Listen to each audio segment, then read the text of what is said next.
desde Las Vegas, Nevada. Iniciamos con el programa Hablando de bienes y raíces con Castillo y sus invitados. Comenzamos.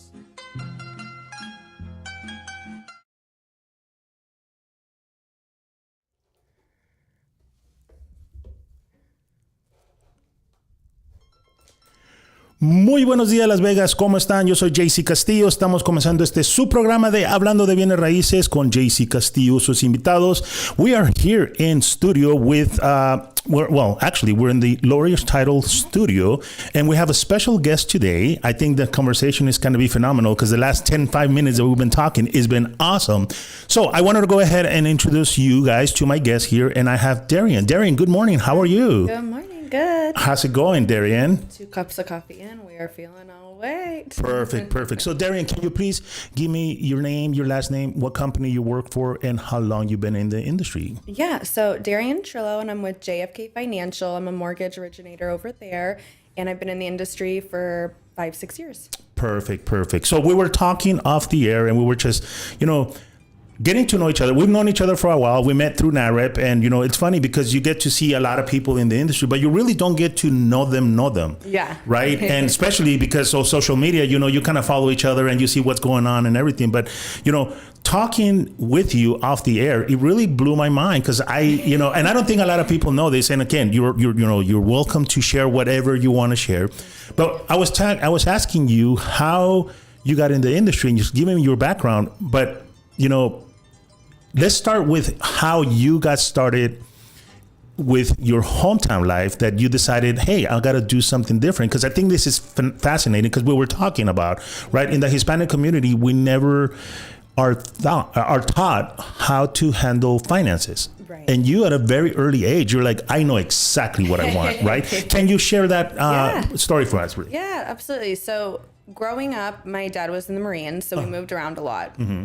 And I'm originally from South Carolina, born, but not raised. So I always tell everyone I'm from Michigan, Detroit, because it sounds better. Correct. Sounds harder. Yeah. But I actually grew up in Dearborn, Michigan, so right outside Detroit. And during that time, second grade to 5th, we lived there, and then it started get a little shaky around the area. So my dad was like, okay, we're moving. Mm-hmm. And at that point it was like, well, what's a safe area to raise a family? Right. So somehow, some way, him and my mom got lost and made their way up to Byron, Michigan. Okay. So give you a perspective of Byron, Michigan, I graduated with 90 kids in my class in high school. Wow. So very small. And then going into 6th grade, it was, I laugh now because I remember clear as day throwing a fit before school started, getting dressed, telling my mom, hey, I don't think I'm going to fit in with these people. They're probably wearing overalls and they might carry pitchforks. And again, that was the dramatic Darian at an early age. Right. And she giggled. She's like, it's going to be fine. It ended up being great. Mm-hmm. And now I laugh because, we didn't have, we were late for school because there was traffic. We were late because there was cows crossing the road. Right, correct. So I definitely grew up different than what I thought I would, more of a suburb lifestyle. But to kind of look at the perspective of the finances, I just remember my grandma always being such a hard worker. She had, many kids, single mom, and she worked 3 jobs. She was a janitor. She drove the school bus. She worked for the railroad. So hearing those stories and watching her, I was probably closest with my grandma when I was 7 years old. Right. I just saw the dedication of what she needed to do to make sure that her family was well. Correct. So my dad, same thing, hardest worker that I know still to this day. He implemented, structure very early on as far as finances go. Okay. Pretty sure that he still uses checks and balances for his stuff. God bless him. But it was something, seeing that and him being so diligent of, this is where the bills go. This is how much money is left over. And I think he stressed a lot about finances growing up because, again, he's their dad. So right. I just took that and implemented into my lifestyle. And I started working, I think, as early as 14, working at a tanning salon, making $5 an hour under the table. Right. But that was money. That was gas money that I was going to have very soon. Correct. So I just took the finance side as something as serious as I could, because I knew that I never wanted to stress about money, because I had seen people stress about it, whether they needed to or not, my whole life, right. As far as I can remember. So that was something that I wanted to make sure as an adult and, wife, mother later in life, that my family never had to worry about. That was one less stress that, didn't need to happen. Correct. So fast forward going into high school, I did have great teachers that, gave us the opportunity to take college credits, to be, not to necessarily to graduate early, but to get your extra foot in the door at essentially a fraction of the cost to get those credits in. So that's what I did. Now, whether it was to be a little college kid as a sophomore, who didn't love that and feeling like you were an adult already, but it did set me up to where I got to essentially fast forward my freshman year into a sophomore year in college, expedited. Right. So I thought that was great. And going into school, I originally wanted to be a speech pathologist because I would say early on, elementary, middle school, in high school, I learned that I talked really fast. And it's not that I had a speech impediment, but my nerves would always make it where I just didn't sound the most educated. And that bothered me, even as a child. Right. And I always would talk so fast. My dad, he's like, talk like you have a pile of shit in your mouth. Why are you talking so fast? And it's hilarious now. But as a kid, I was just like, oh my gosh, I need to sound, I need to slow it down and really hold myself with my head high. And that's where I was like, okay, I'm going to go to school for speech pathology. And it ended up evolving where I was like, okay, I'll do nursing and then, maybe go that path and see how that goes. And I did. I went to school for nursing, and immediately I was bartending and I saw the fast money come in. So at that time, whether I was making, almost $1,000 a night bartending, and then I'm looking, okay, nursing, what do they make after, before, after taxes, whatever. And the math wasn't mathing. And I was like, okay. So granted, I had the GI Bill, which was awesome because, again, at that time, I wasn't paying out of pocket for school. My books were covered. I was getting housing allowance, but that was going to run out fairly shortly. And now that's where you come into student debt, or you're working, to pay to play to get your schooling done. Correct. So a friend of mine was, talking about Las Vegas, and there's all these amazing nightclubs opening up. And there's one in particular that Omnia was going to be like the end all be all. Yes. And so hearing it for a few months, it was just like, what is this club? Like, you just feel like it's so far away. Right. This girl from Michigan, small town, bartending, working in Royal Oak, doing the college, doing everything you're supposed to. You graduate, you go to school, you get your job, you get married, and, that's it. Right. You see the same people you went to school with, they're doing the same thing. That wasn't the lifestyle for me, and I knew that. Now, this is where the fun part happened is I was like, you know what, I'm just going to book a hotel, book a Spirit flight for $30. Right. I didn't buy the seatbelt. And I flew out and I auditioned, and I remember standing in that line and I was like, oh, I don't belong here. Like, these girls are like, I didn't have a spray tan. I didn't have the hair extensions. Like, I just was like, all right, like, let's just try it out. So look, let me stop you there. Yeah. You don't even wear fake eyelashes right now. No. So I can't imagine. You know what I mean? It was a culture shock, I believe, right? Yeah. You were realizing, hey, I'm a little bit maybe out of my league at this point. Oh gosh, yeah. I stuck out like a sore thumb. But something that I believe that people need to understand about you is that doesn't scare you. No. Right? So you kept, and you're like, you know what? I'm still in line. I'm going to do what I'm going to do. It is like the best that I could do, right? Absolutely. So, so I did that at the auditions, I came back, and at that point I was already done. I was like, I'm not going back to school. I didn't sign up for my next semester. Okay. And I went to my parents and I told them, hey, I'm thinking about moving to Las Vegas. And you have to remember, prior to the college experience, because I have this GI Bill and finances, right, to tie back into my life where it's at now. Correct. I remember sitting down with my dad, and he was like, okay, so you can go to U of M and you can live on campus and you can do all the things. Right. But remember what that looks like when your GI Bill is done, because I have 2 younger sisters. So Correct. It's split 3 ways. So I had 2 years fully. And he's like, or you can live at home and commute, and you pocket this $1,500 you save, and you do it that way, you can still go to parties and, do all the things. He's like, but it makes more sense from a finance perspective. If you're doing the same thing, you're just not living there. And that's where I stayed home and I commuted and I saved. And a lot, my friends went out and they did their thing, but I can tell you where I'm at now versus those friends at that time. I would pick the path I chose every day, all day. Right. So that's what, go ahead. No, and I'm sorry to interrupt you, but I think it's kind of cool that your dad sat you down and gave you that, option at an early age. Because a lot of the times in a lot of the military, that's like, no, you're going to do this. This is your path. And he was so cool to say, you know what, Darian, this is A and B. You choose whatever you feel. And I think that that's something that, we could learn, right?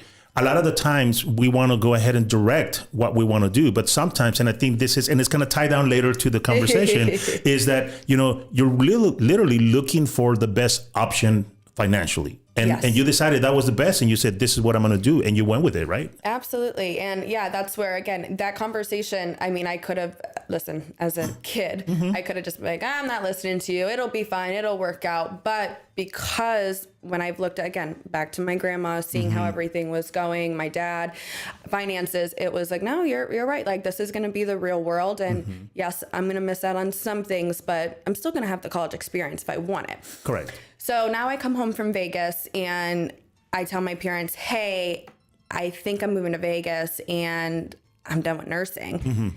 And the first thing, of course, that my mom jumped to was, you're going to be a stripper. And I was like, right. No. My dance moves aren't that good. But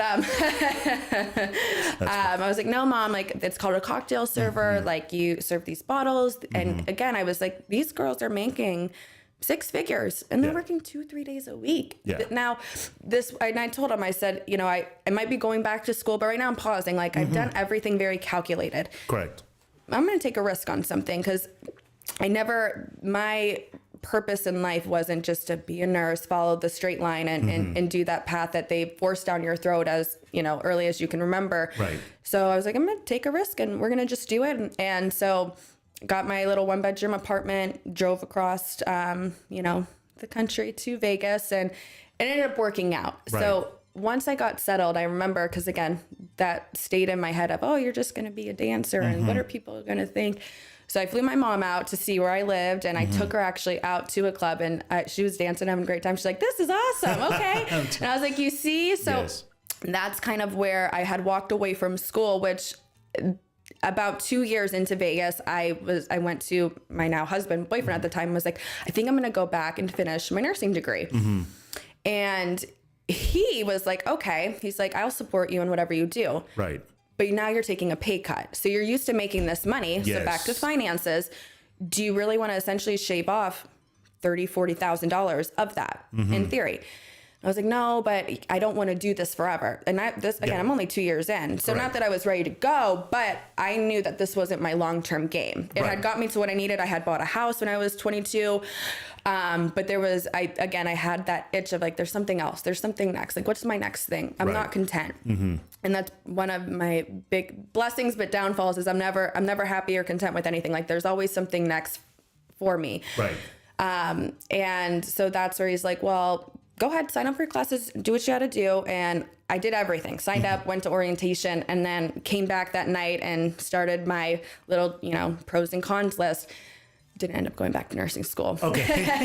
Okay. Well, that's great because again, right, you need to look at what is the best path. Yeah. Right. And you said it when you were younger, you always had a idea of where you wanted to be, which was financial stable. Yeah. Because of all the background that you have seen, you've seen your grandma struggle, you've seen your dad kind of, figure out how to do and everything. You're like, how can I be financial free at the end of the day? And literally that has been your path for you to make decisions. Now, here you are saying, I'm not going to go back to nursing school because, yes, is it fulfilling? It could be or not, but what is the best financial path for me? And that's what you made your decision, right? Exactly, because of the lifestyle that I had already not necessarily been used to, but loved. And again, I'm like, why would you, in my eyes, not to say it's the right or wrong way, but I didn't want to feel like I'm going backwards. Correct. Right. So now I kind of put that on pause, stopped talking about it for a little bit, and fast forward that next year, I was like, it was a Saturday night. I was in my home.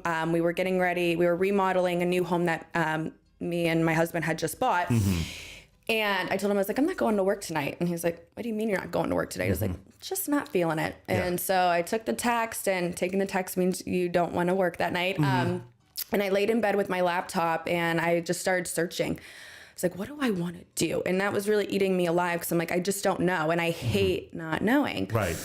So I remember when I bought my first home, I was sitting in an office, and the girl, my loan officer, I just felt like she was a boss. I was like, okay. I was like, so do you have to have a degree? Like, what does this look like? And we had a very brief conversation, but at that time, sitting in my bed, I'm like, what was that called? What was it called? So then title pulled up, and real estate agents. So I was like, well, I know a lot of friends that are real estate agents. How can I implement that into my life, of career path I do? Because the foundation's already built. And then I was actually looking at title, and I was just like, I don't, looking at pictures to see who's in title. I was just like, I don't know if this is my vice. I don't know. I don't know if that's it. And then finally I figured out what the word was called, loan officer. And then I started Googling, how do you become a loan officer? And of course, 1,000 things pull up.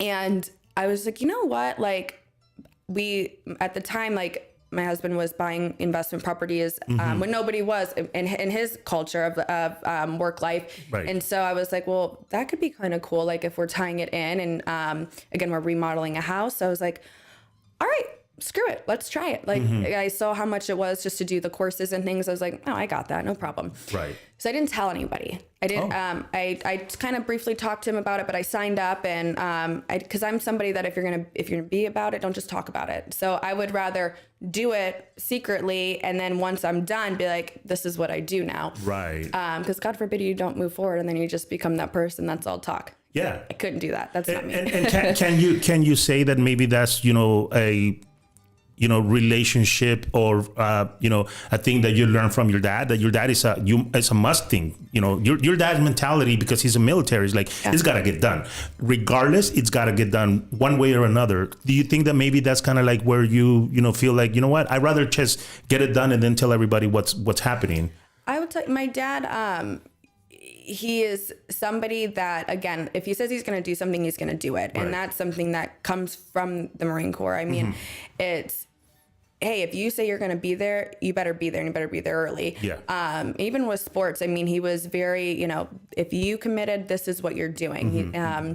He's the dad that before soccer practice, you have shin guards on, but he'd kick you in the shins, and he's like, does that hurt? Then little Cindy Lou Who over there is not going to hurt you. So he pumped you up, but the motivation on it was, if you say you're going to do it, you're going to do it. You're going to be loyal. Right. And so, yeah, I mean, at that point it was, I've always heard different people talk about certain things that they wanted to do. Correct. And they still to this day haven't accomplished it. Right. And that bothers me. It would bother me if I said it, because now I feel like my word isn't valid. Now, regardless if that's how they feel or not. But so, yeah, I did it, and I wanted to here's the other thing though. I didn't know, am I going to pass? Am I going to be able to do it? I mean, I had doubts. Right. And I can tell you that I studied harder for that test than I did in any college test for nursing that I ever did. Wow. I was that dedicated because I felt like I had something to prove to myself, because if nursing wasn't going to work out, what the heck was I going to do? Like, right. There's very few things that I'm passionate about, again, to tie back to finance, that would make what I needed to make. Correct. And there's a lot of controversy to that, because people are like, oh, do something that you love. And I'm like, well, I love money. So right. Anything that I do that makes that, I will figure out how to love it. Correct. And again, not everyone looks at things that way, and that's okay, but that's how I did. And that has to do with my success. Like, there's no other reasoning. Right. So I did the schooling, I passed the test. Okay, so now all of that's done. Well, now what, right? So it's like, okay, where do you want to work? And I had 2 interviews lined up for one day, and I never made it to the second interview. Oh, wow. And so the guy that I had met with, my old boss, he really taught me, everything I needed to know my first year. Right. And I don't think I'd be as great as I am in my career if I didn't have that year with him. but he was all finances. He was an investor. He did real estate. He had so many other avenues of income coming in that it wasn't just the mortgage side. It wasn't just real estate. It was life. That diversity. And it was, that definitely rounded me and humbled me. And I'll carry that forever. Right. So my first month in mortgages, the number that I hit, I remember going into his office with the check that he wrote on my desk, and I said, "Is this real life?" And he's like, "Yeah." But mind you, he made me come into that office at 6:45 every morning, and I did not leave some nights till 10, 9, 11 o'clock at night. Thankfully, I lived down the street, but it was at the point where my husband was coming in, bringing me food, coffee, and he was just like, "Whatever you got to do. If he says you need to do it, you do it." But can you say or agree that you were not hurt or you were not bothered by those long hours because you had a game plan? You're like, if this guy made it and he has this amount of money and he has this amount of investments and he's owned this many properties and he has this business, I am going to do exactly what he says word by word because I want to be that. You know how many people see that in front of them? They're like, "Nope, that's not for me," right? Yeah, no. And I remember, listen, he had a beautiful Bentley and his lifestyle, and I was like, well, if this is the industry and he's doing this, how do I get this? Right. And that was my hunger, and I had a great support system because again, it was long hours. I didn't, and in the granted, it was perfect time because COVID, right? So nightlife had shut down. Oh yeah. And so I was like, okay, well, I don't have a choice now because timing was impeccable, and thank you God because it forced me to do whatever I had to do. And then nightlife opened back up, and he was on my ass. He's like, "I can't believe you're going into work after you just left here. Like you just closed X amount of deals." And I was like, I have to know that I'm done. Like I can't ever have it in the back of my head. So I remember I changed, put my little uniform on, left, went to work, and I was polishing champagne flutes, and I just kept hearing the same noise and like it was the same things. And not to say, no, it's not a big deal, but I was like, I'm exhausted. I just worked. I know what I'm doing. I know what I'm capable of. I don't need to be here. And I laid the champagne flute down with my rag, and I went up to her manager and I just said, "I'm going to go and I'm not coming back. And just let me know where I need to." You know what? Again, I'm sorry, but that's such a power move because how many people do you know? They're like, "You know what? I'm walking away from a 6-figure salary, working 2-3 nights a week, having all the fun in the world that you're supposed to." But you're like, "No, this is bigger than me. And there's something out there bigger than me." And that is such a ballsy power move. And I got to applaud you for that, honestly, because not a lot of people will do that, honestly. No, and listen, I think I was still shaking in my heels at that time, but we call it hanging your heels up. And sitting there, I just felt that I had surpassed that for myself. And so sitting there again, I'm like, I know what I'm capable of. And it was just the fear of like, oh God, what if I don't succeed? Well, I already did. And I needed, and I'm glad I went because I just needed to go there and know that like, I made it to me, whether it was anybody else made it to me. So, it was the nicest remark that I got back from him. And he said, "I didn't think you were showing up." And he's like, "But you always have a home here." And so when I left, I was like, okay, well, shit hits the fan. I got a home back. But, yeah. And I mean, it's been, 5-6 years now. I've never looked back. I never regretted it. I am so happy. And I go to bed at 8:30 now, so that's I awesome. can't imagine going back. Yeah, no, that's really awesome because now it transitions, like all your backstory transitions to where you're at now. Now you're a loan officer with JFK Mortgage.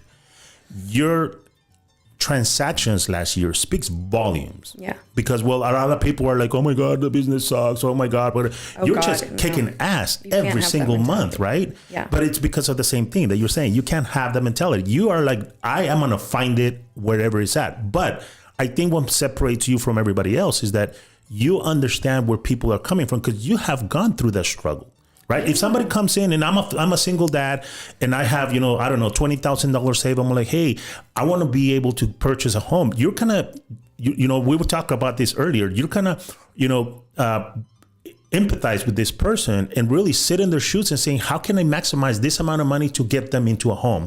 And I think that speaks volume because a lot of people are just transactional. You're more like, no, this is a people business. We are in the people business, right? You are helping people, get into their dream homes and everything. So last year, your production speaks volumes because you overdid a lot of people. You overdid loans that a lot of people couldn't do.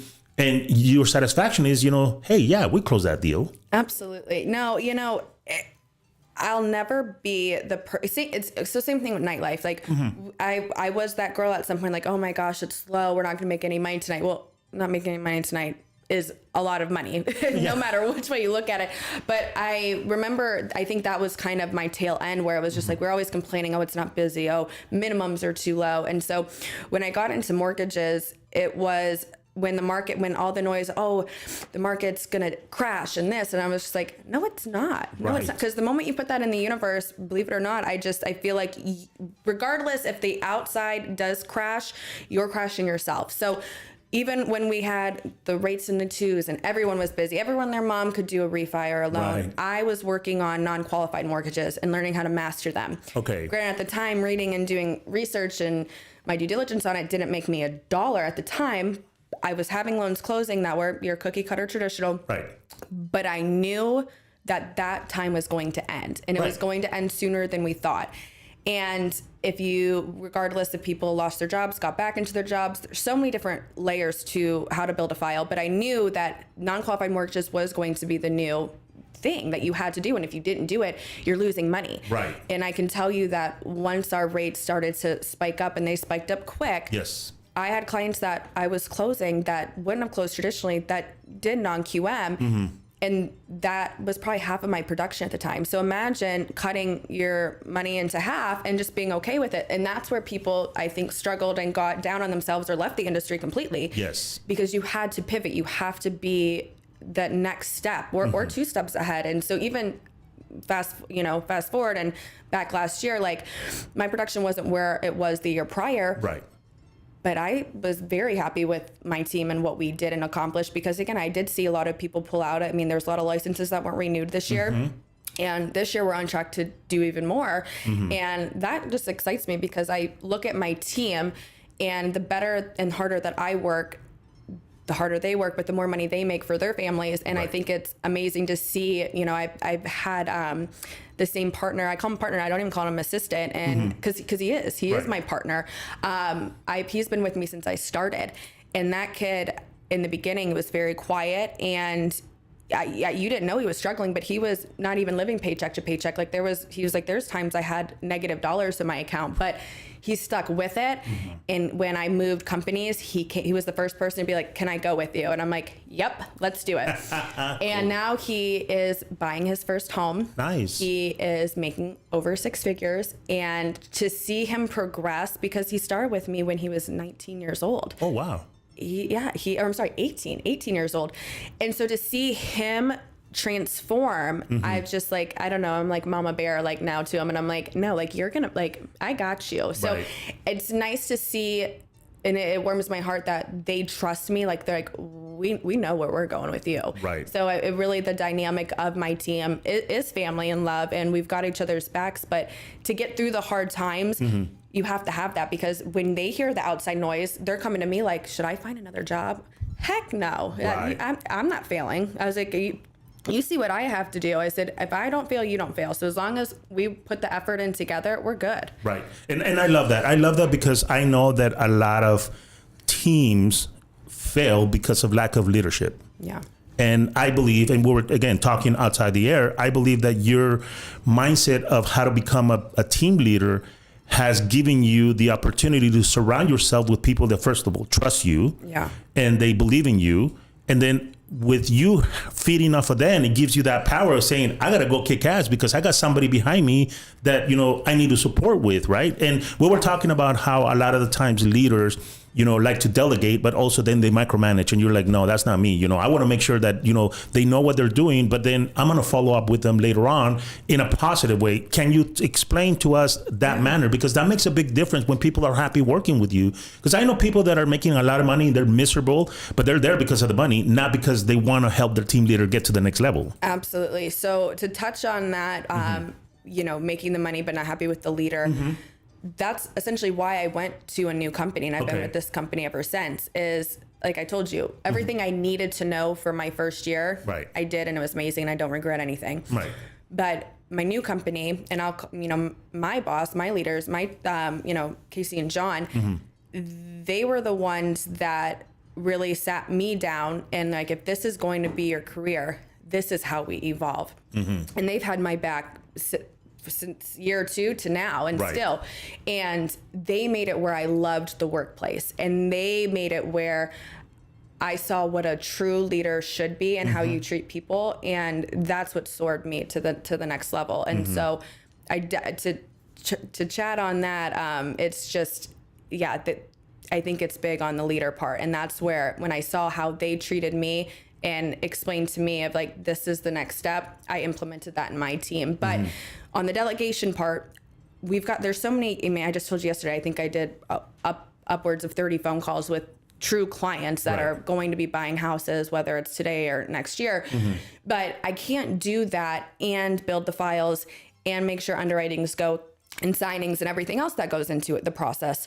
So I have to delegate. And in order to get your team to be confident in the work that they do for you, you can't micromanage, because then they can never, do it on themselves. Like, what if I want to take a vacation? If you can't trust yourself and I can't trust you, it's never going to work. So early on, I usually give my team, if you're new, you get 6 months of just like, hey, you're totally on the back scenes watching, and I'll let you do a couple things here and there, but I really want you to absorb as much information as you can, as active as you can.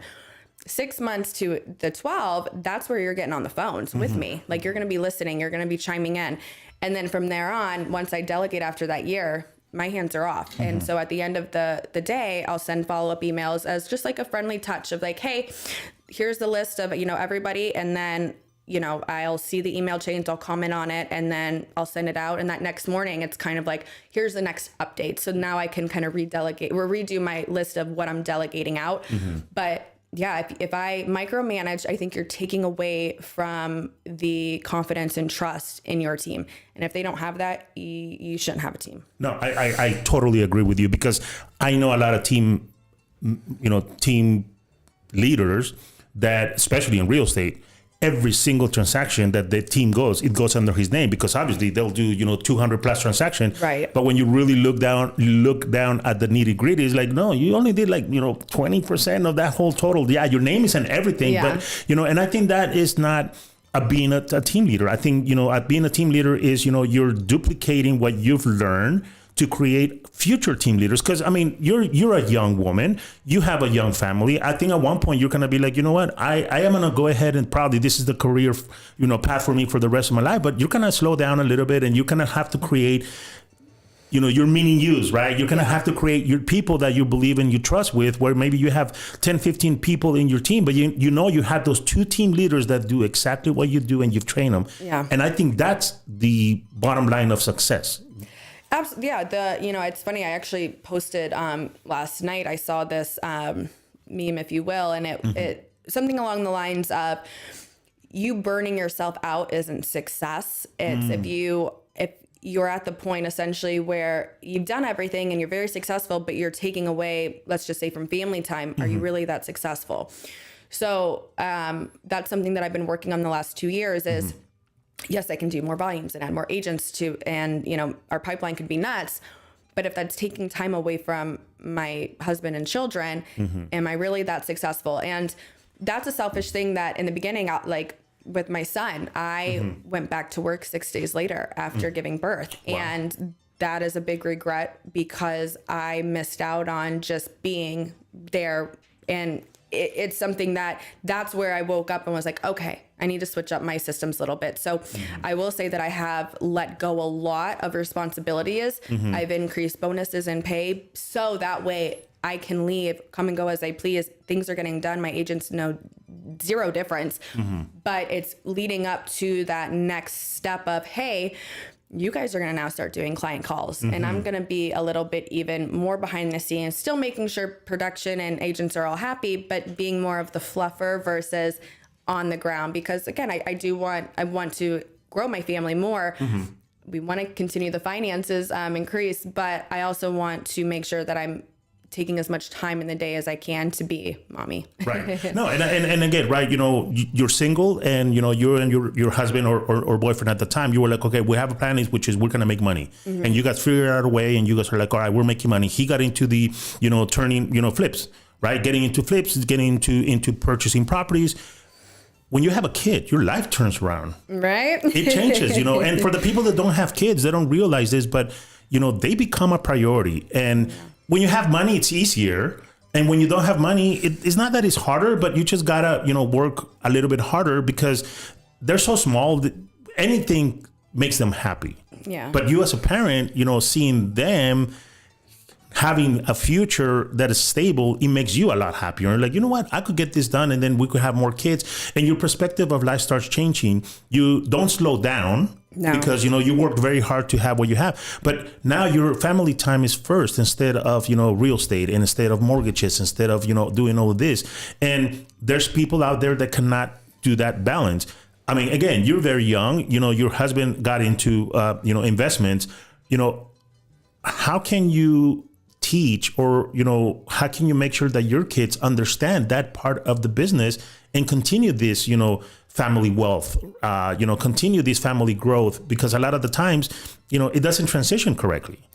No, right. So about, was it 2 or 3 years or so ago, me and my husband decided that we needed to do a trust with the properties and everything else. And sitting there, if you haven't ever done a trust, you don't leave feeling warm and fuzzy because you're talking about death and you're talking about, if you leave your children, and it puts in perspective things that you don't want to think about as a grown up, if you will. Right. So once we had done that, we put very specific things in there for our children as they age in the event that we weren't there. Correct. And it made it where, again, that generational wealth continues on because they're going to inherit a ton of properties. And so we want to make sure that, because listen, we give them the world now. And I don't think there's a such thing as spoiling them at this age, but growing up, we talk about now, like one of our best friends owns Elite Custom Shop. And I was like, when Grayson's, 13, 14, you're going to go work with Uncle Jay and you're going to work on cars and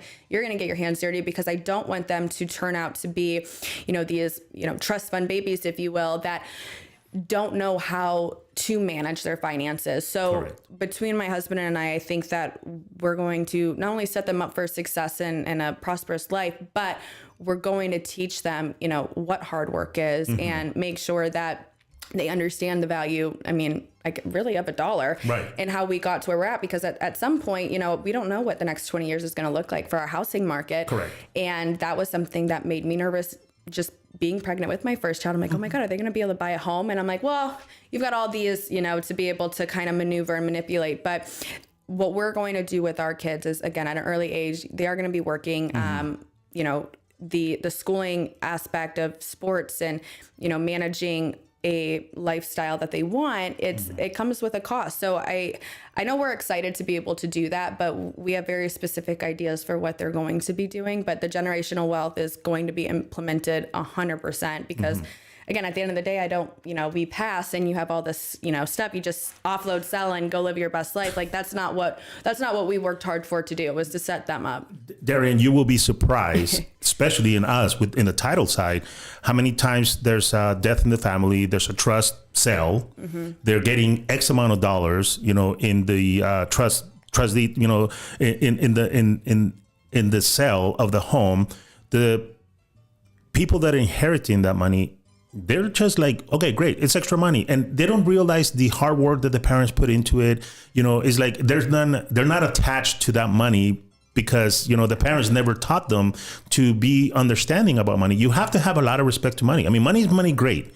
But you have to have respect to money. Yeah. And I think that you learning with, top agents and learning with top people, because you do loans for, $250,000 loans, and you do loans for $10 million, right? Yeah. $75,000 is as low as we can do it. But I'm somebody that if you come to me and you're buying a manufactured home for $75,000, if I turn around and have the same conversation with a client buying $1 million house, it might sound cliche, but my respect level and voice and how I treat them is exactly the same. And I learned that in nightlife, because you'll have the guy that comes in that might look like he belongs on the streets and he's a multi-millionaire. And you have the people that look flashy and they're broke as shit. Yeah. So they're judging the people. And even me, I laugh because, I like to shop and buy nice things.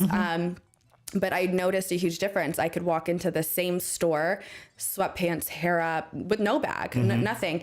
And they treat me completely different from when I walk in dressed to the nine and I look the part.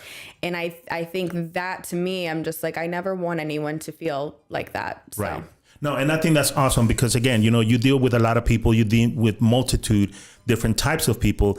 But at the end of the day, I believe that your role as a loan officer, it becomes to be, you know, it turns into a financial advisor. Yeah. You know, if I'm coming in as a first-time home buyer and I have no idea how to purchase a home, you're going to take your experience on how people have done it in the past and explain it to them in a manner that's going to be easy and comforting, because it's scary to be a first-time homeowner, isn't it? Oh, yeah. I mean, even buying investment properties now, we were just talking about it yesterday, me and my husband, with our friends, we still get nervous. We still second guess it. Really? We would be crazy not to, because again, you're buying $400,000 or $500,000 as an investment home. What if that investment doesn't pan out? Like there's so many ins and outs of it. And at the end of the day, it's, you gotta get your feet wet. You know, you've got to just jump in, and there's always an exit strategy. But with my first time home buyers, it's using layman's terms, not, you know, these fancy financial terms. It's just like, here's the steps in a nutshell. And as we continue to keep going through the process, I will break down steps even further. So that way, because if you get to the loan doc table and you're signing your loan documents and you've got no idea what you're signing, I didn't do my job. And that's how I feel. So I always just make sure that, again, it's not every time, but that we go as far as above and beyond as we can, especially for the first time home buyers. But I mean, I have clients that haven't bought a home in 20 years and they get frustrated because they're like, I didn't have to do this. And I'm like, trust me, I get it. Listen, what I just had to do for my last house, I didn't have to do 5 years ago. It's always evolving and it's always changing, and they're making it more difficult, but I got you. We'll walk it. Let's take it slower. If we have to get an extra couple of days, we will. But yeah, I mean, the first time home buyers, I mean, I'm so excited that they still can buy it, because there could be a time, you know, that it might be out of reach for some people, and that's sad. Yeah, it really is, because we know that, you know, the prices of the houses here are not getting any cheaper. No, they're not making more land. They're not. You know, I mean, there's a study out there. Actually, I think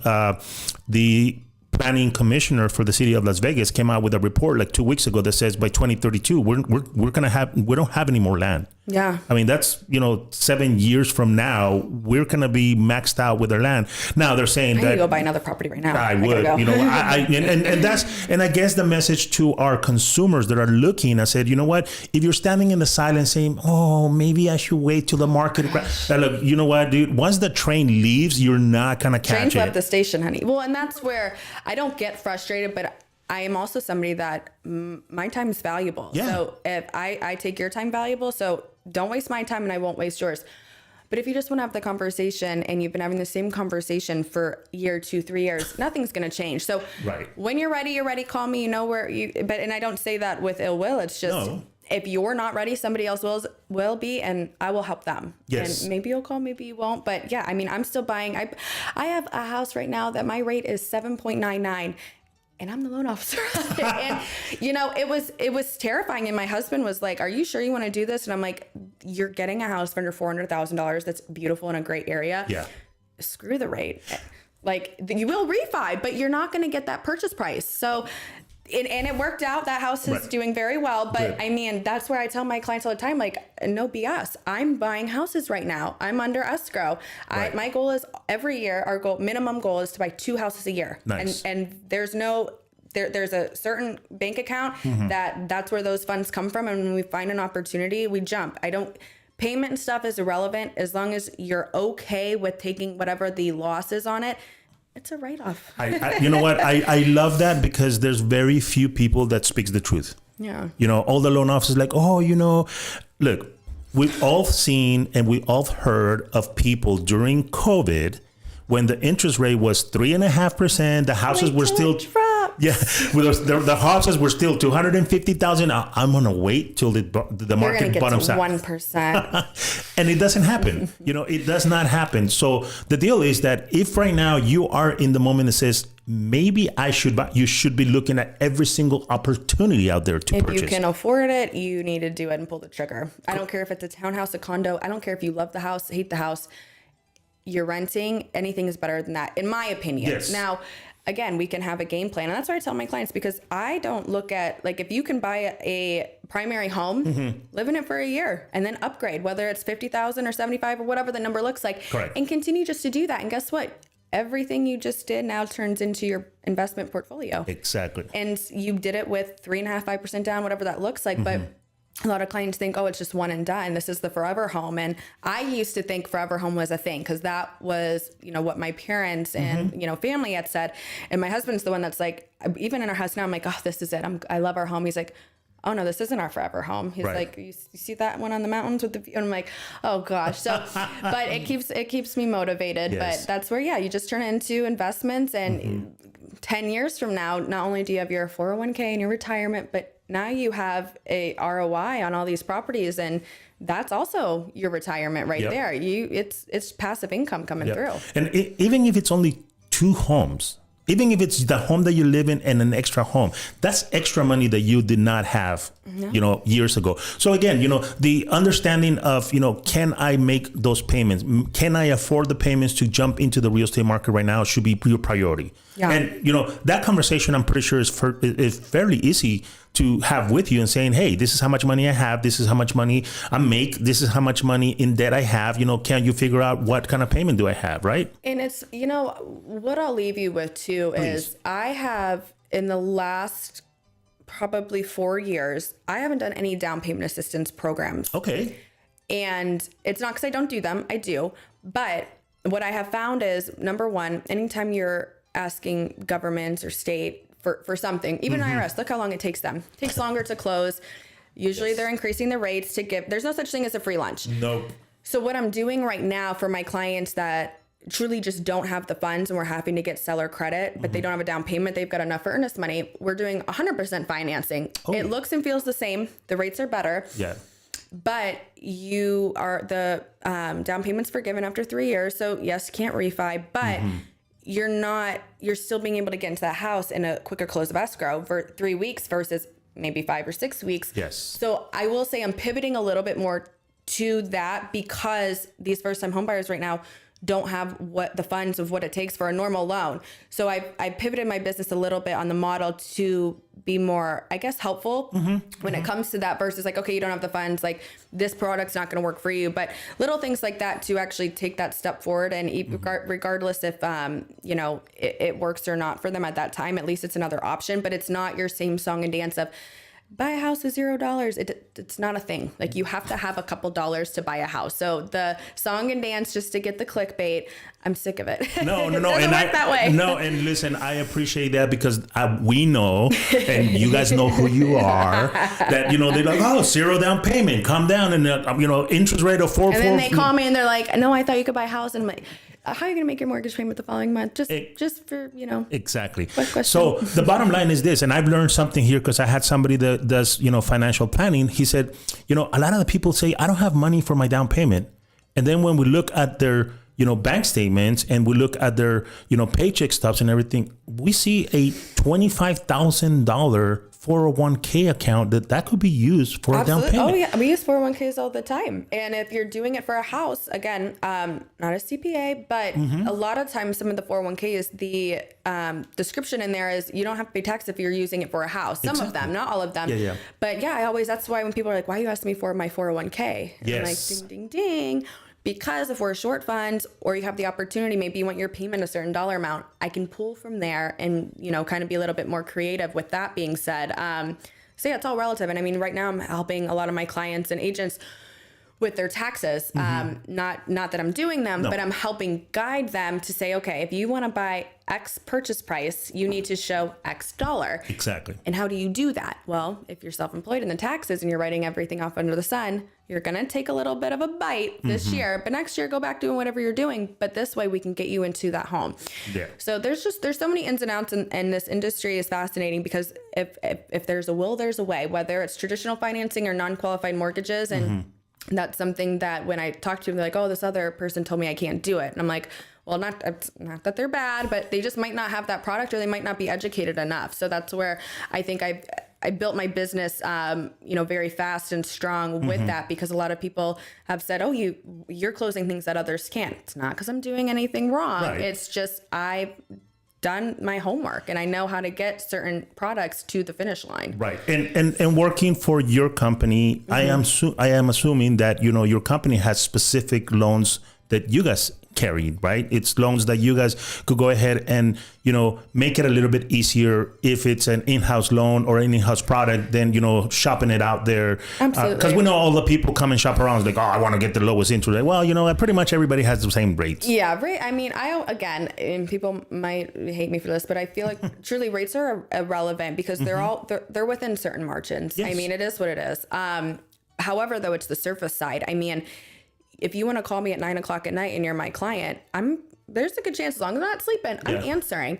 So when you want to, I'll say nickel and dime, and again, people are going to hate me over an eighth here or there.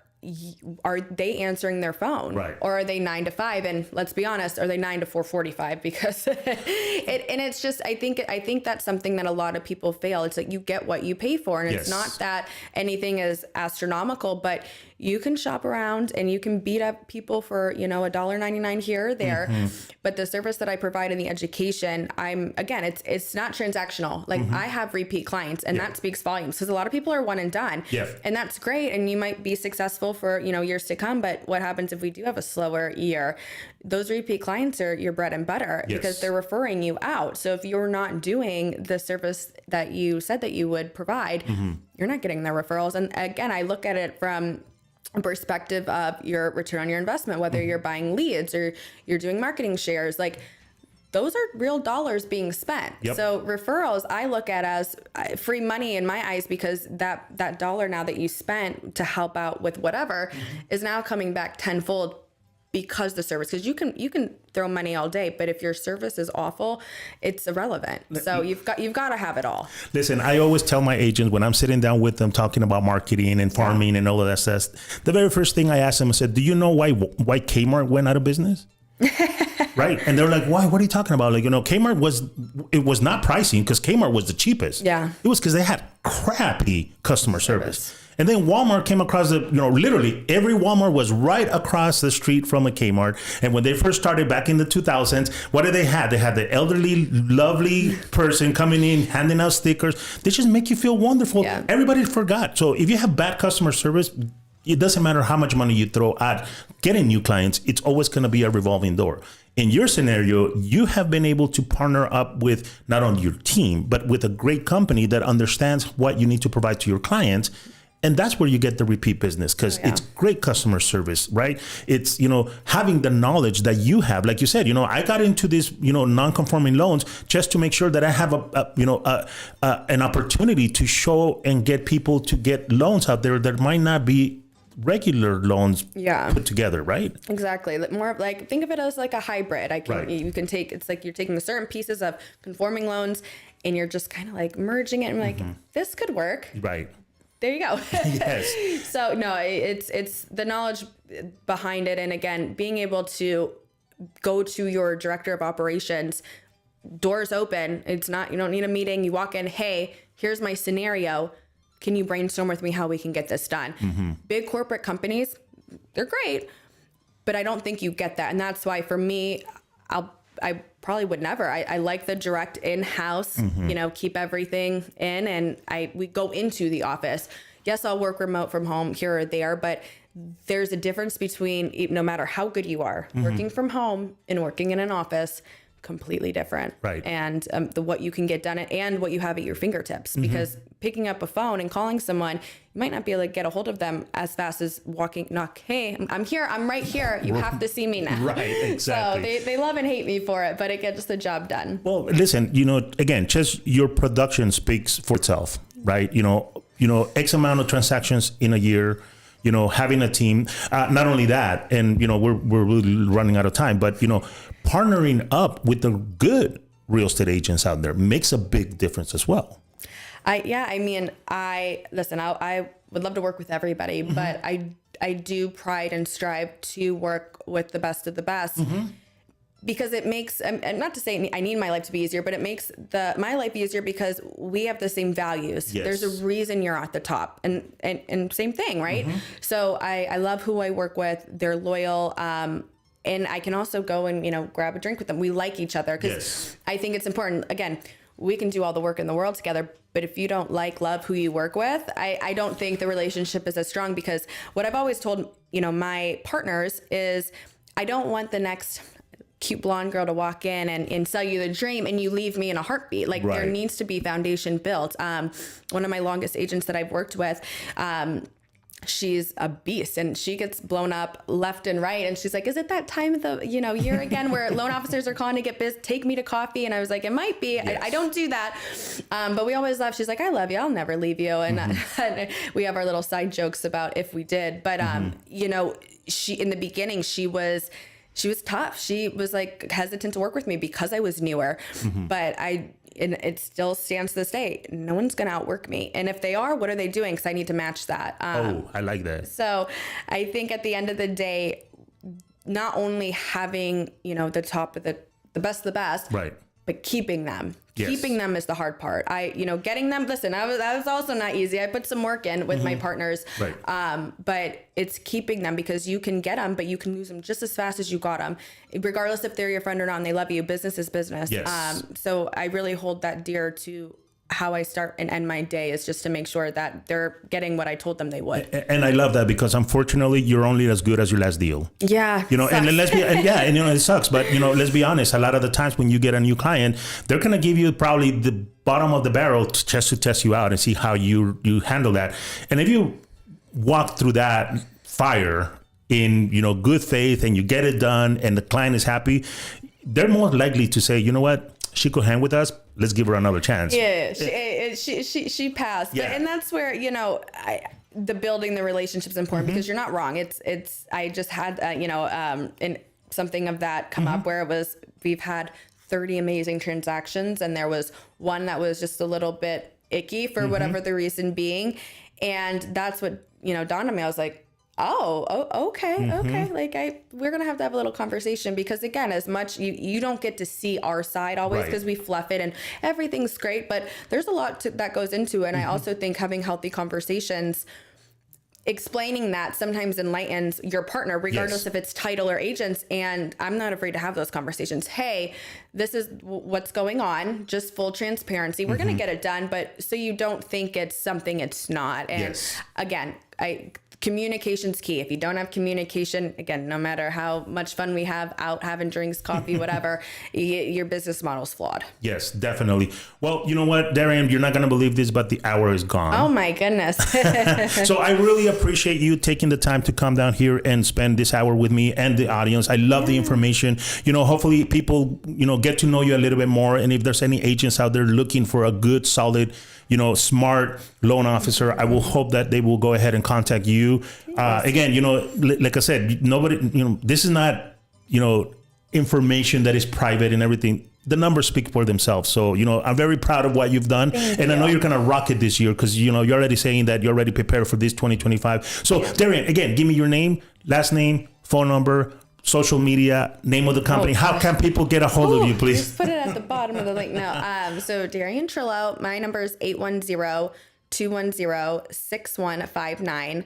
Social media is my full name, which you'll put in the video. Yes. And you call or text me anytime, Monday through Sunday. Awesome. Well, I really thank you so much for being here today. Again, we're going to be here tomorrow with another guest. We really appreciate the conversation, Darian. I wish you the best of luck for 2025. And I hope that, people, again, feel like, there's a trust in the loan officer process out there. I know that there's a lot of people that trusted you in the past. And again, if you're in the sidelines waiting, I don't know what the heck you're waiting for, because it's not going to get any easier. No. If you could make your mortgage payments, contact somebody, make sure that you get that appointment, get your, questions answered, because that's the only thing that's going to get you to the next level. So my name is JC Castillo. You could go ahead and contact me outside of the air at 702-416-4302, 702-416-4302. And again, remember, if you are the buyer or the seller, hey, don't let your agent choose the title company. You can always ask them to go ahead and choose Lawyer's Title. That's what we're here for, to go ahead and save and close your transaction. All right. So we'll be here tomorrow, and I will see you guys later.